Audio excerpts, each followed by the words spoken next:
Päevakorrapunkt 7. Tartu linna arengukava aastateks 2013–2020 uue redaktsiooni kinnitamine ja eelarvestrateegia aastateks 16–19 vastuvõtmine. Ettekandeks palun Jarno Laur. Aitäh, hea esimees.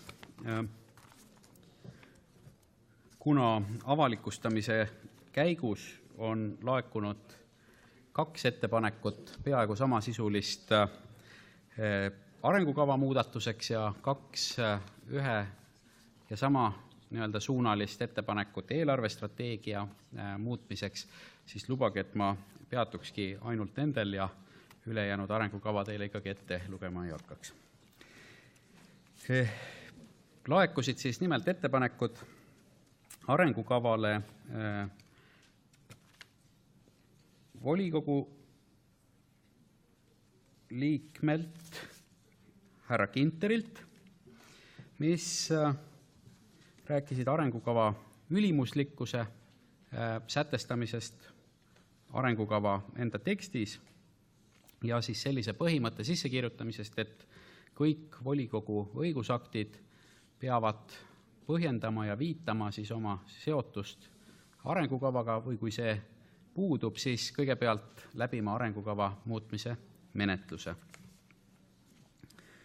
Ja teine põhimõte oli siis seaduslikkuse põhimõte, et linnavalitsuse ja linnavolikogu õigusaktid peavad olema kooskõlas siis kõrgemal seisvate õigusaktidega, mis on iseenesest mõistetav õiguspõhimõte ja selle tõttu ei peaks teda mitte arengukavasse kirjutama, vaid ta on meie tegevust reguleerivates seadustes juba kirjas ja kuulub arvestamisele. Nüüd arengukava ülimuslikkuse kohta leidis linnavalitsus, et tegelikult meie õigusaktides seda sorti hierarhiat ei ole, kui me jätame välja põhimääruse, siis ülejäänud õigusaktid on võrdse jõuga, olgugi et mõni nendest on tähenduslikum ja kindlasti arengukava on tähenduslikum. Ja selle tõttu me ei pidanud võimalikuks selle ettepanekuga arvestada, et jätta volikogule kui omavalitsuse kõige kõrgemale organile teatud otsustusvabadus võtta vastu ka neid otsuseid ja määrusi, mida näiteks arengukava ei käsitle ja mille kooskõla arengukavaga ei ole isegi võimalik mitte põhjendada eelnõu õiendis. Et need olid linnavalitsuse kaalutlused, lisaks loomulikult me kõik teame kohaliku omavalitsuse korralduse seadust, mis ütleb päris täpselt, mis on linna arengukava ja mis on linna arengu strateegia, teistegi dokumentide roll ja see on seal piisava põhjalikkusega käsitletud. Tartu linnal ei ole vajadust, võimalust ega tahtmist kuidagi kohaliku omavalitsuse korralduse seaduses öeldust eristuda. Vähemaks me arengukava pidada ei saa, kui seadus ütleb, just nimelt selle teise asja tõttu, aga rohkemaks ei ole ehk ka põhjust. Nüüd teised ettepanekud puudutasid eelarvestrateegiat ja olid laekunud linnakodanik Hele Pungalt ja käsitlesid siis ettepanekut eraldi välja tuua kruusatänavate või tolmukattega tänavate asfalteerimise vahendid, mida siis eelarvestrateegia perioodil suunatakse nende tolmuvabaks muutmisesse. Et iseenesest on linnavalitsuse seisukoht see, et eelarvestrateegias on kajastatud teatud mastaabist alates objektid või tegevused. Ja antud juhul arvestades isegi kogu seda Tartu linna tolmuvabade tänavate seisu, mida on vist, kui ma ei eksi, 27, midagi kilomeetrit tänaseks järgi, ei ole see seda sorti projekt, mis oleks võimalik eraldi välja tuua, nii nagu idaringte arendus või nii nagu mõne silla ehitus või mõne täiesti uue tänava loomine, et See on igapäevane töö ja ta kajastub igapäevaselt ja iga-aastaselt meie teehoiu rahastuses, mis on eelarvestrateegias muidugi kajastatud väga palju lubava pealkirja all, et kõik muud eelnimetamata asjad. Aga see annab volikogule vabaduse oma rõhuasetusi teehoiu ja tee-ehituse küsimustes iga eelarveaasta jooksul väljendada. Et kui me võrdleme neid suurusjärke, ütleme, räägime 60 või 100 000 või ka oletame, et natukene veel suurematest numbritest, siis nad tegelikult ikkagi nende objektidega ei konkureeri ega ole võrdväärsed, mida me eraldi eelarvestrateegias välja toome. Lisaks oli ettepanek, mis otseselt ei olnud küll kuidagi eelarvestrateegias võimalik kajastada ja selle tõttu ei ole meie teda arvestanud, oli siis avaldada linna kodulehel nimekiri nendest tänavatest koos siis nende tekkeaja ja pikkuse ja katte iseloomu ja kõige muu asjaga, sealhulgas siis ka järjekorra valikuga. Ja selles osas on nii, et linn sellise nimekirja veebi paneb. Ma kahtlen, kas me suudame sinna panna nende tänavate tekkeaega, sest mõnede puhul on see lihtne ja mõnede puhul on see keeruline, nagu siin mõnest eelmisest punktist on näha, need kipuvad tekkima ja kaduma. Aga kindlasti on keeruline panna paika koos selle nimekirjaga nende tegemise aega ja eelarvestust iga lõigu kohta, kuna need 27 kilomeetrit ei ole mitte juhuslikult jäänud viimasteks, vaid need on tõesti ka kõige keerulisemad tehniliselt ellu viia.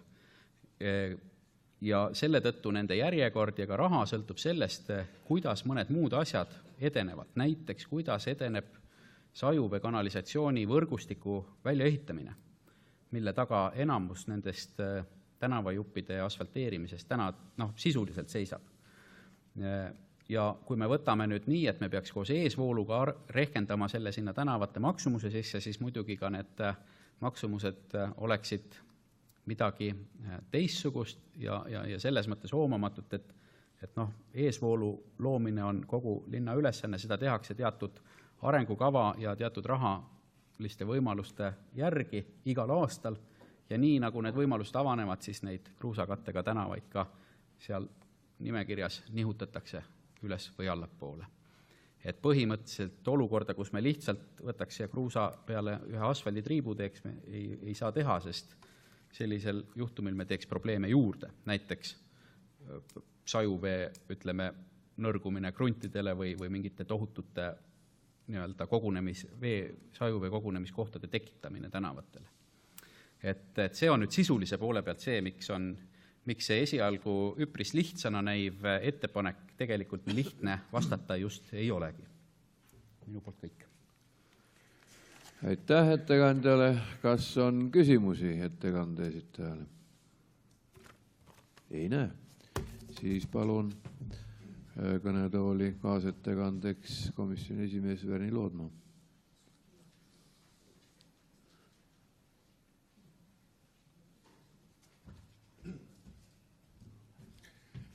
Aitäh, esimees Šokman ja head volikogu liikmed. Taas kord tänud eelkõneleja Arno Raulile, kes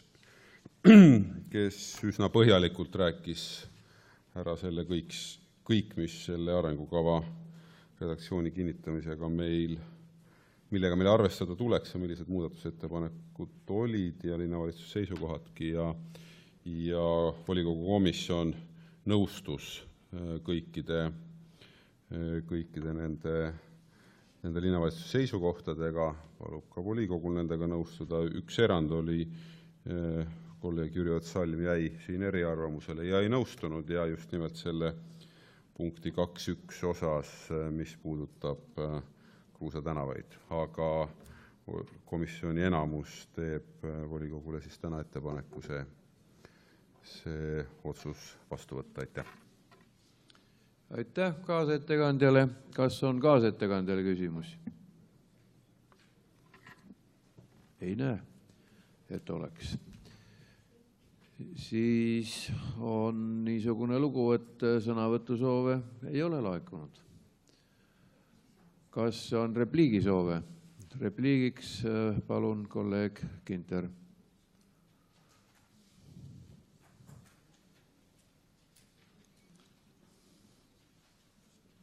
No, ma esiteks selgitan, miks ma sellise ettepaneku tegin, et kui me asume seisukohale, et me arengukava nagunii ei pea täitma, siis tekib küsimus, et miks seda arengukava üldse arutada ja sinna täiendus- ja parandusettepanekuid teha. Ja teiselt poolt ma tahaksin lihtsalt juhtida volikogu tähelepanu, et kuigi nagu ma saan aru, et võetakse vastu seisukoht, et arengukava ei pea täitma, siiski kohtupraktika on asunud seisukohale, et arengukava peab täitma, nii et volikogu peaks ikkagi edaspidi jälgima, et me töötaksime arengukavaga kooskõlas kõik. Ja repliigiks palun kolleeg Salm.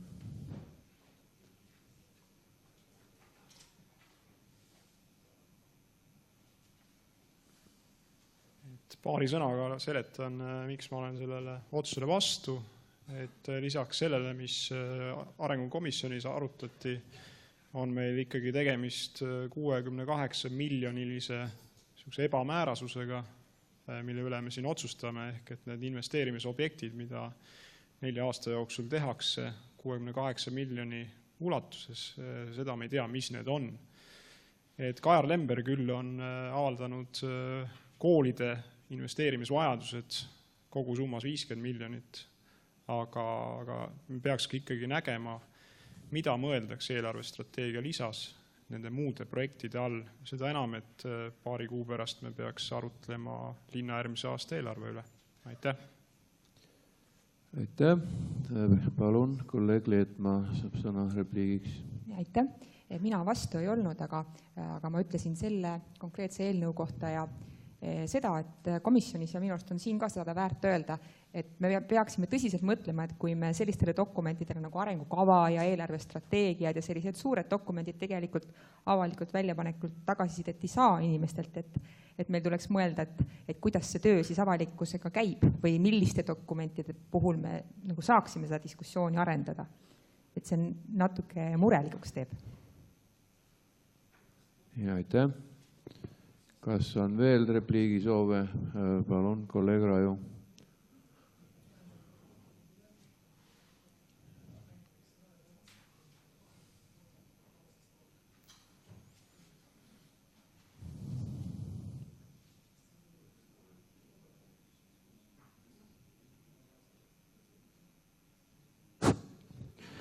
Ei kavatsenud sõna võtta, aga üks asi tuleb siiski meil lõplikult omavahel selgeks teha. See on arengukava reaalne funktsioon tänapäeva ühiskonnas. Arengukavasse, lähtudes Euroliidu nõuetest, seadustest, bürokraatiast ja vabandage väga ka lollustest, tuleb meil kirja panna kõik, vähegi kõik, millel on lootust raha saada sellel perioodil. Järelikult, me ei tea, mis me saame. Me peame sinna kirjutama 4-5 korda rohkem, kui reaalselt on võimalik ellu viia. Millegiks me saame, millegiks me ei saa. Sest kui seda sõna seal ei ole, siis seda raha taotleda ei tohi. Ja teha nüüd arengukava nii, et me kõik ära täidame. No vaat selleks peaks olema issand Jumal, kes teab, milleks raha antakse ja ei anta. Nõuda arengukava täpset vastavust iga-aastastele planeeringutele eelarvele on seetõttu praegustes Euroliidu tingimustes lihtsalt võimatu. Kui te minu juttu ei usu, siis ülikoolis on kaitstud 2 magistritööd, kus seda mustvalgel tõendatakse ja kus öeldakse väga lühidalt välja, paber on inimese jaoks, mitte inimesed mingi paberi jaoks. Aitäh! Kolleeg Ginter soovib teist repliiki. Palun!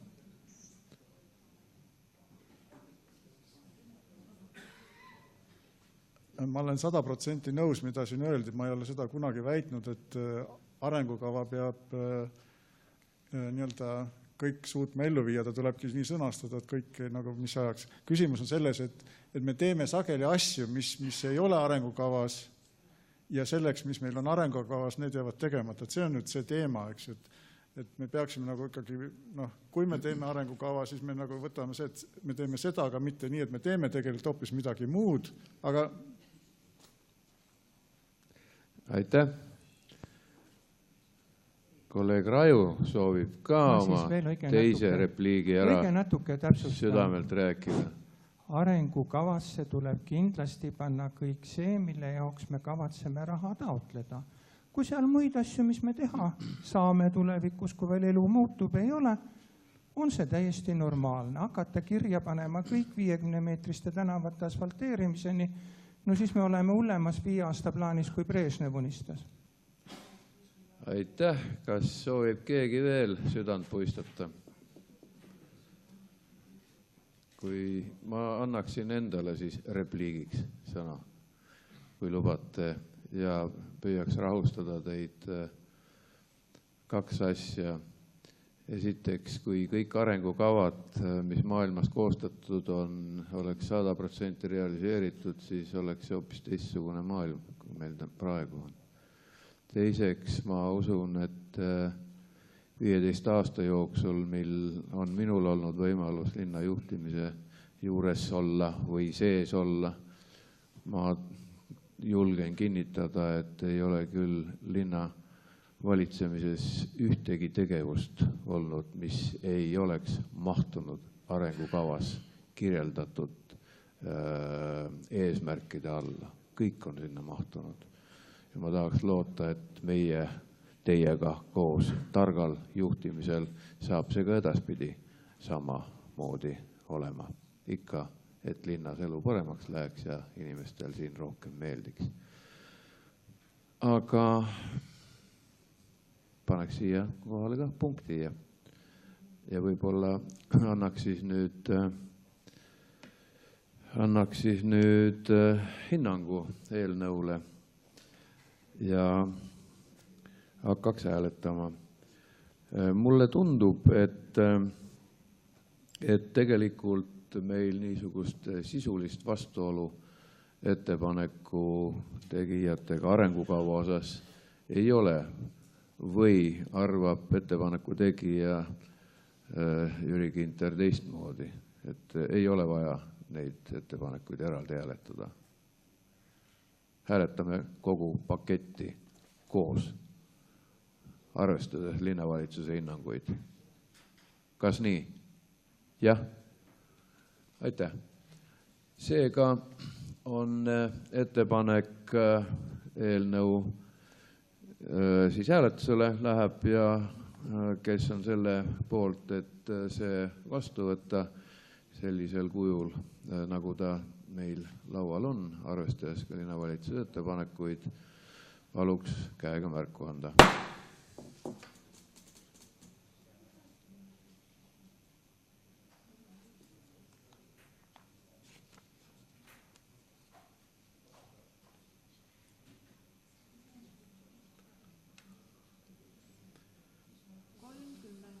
Kolmkümmend häält on poolt, kas on vastuhääli?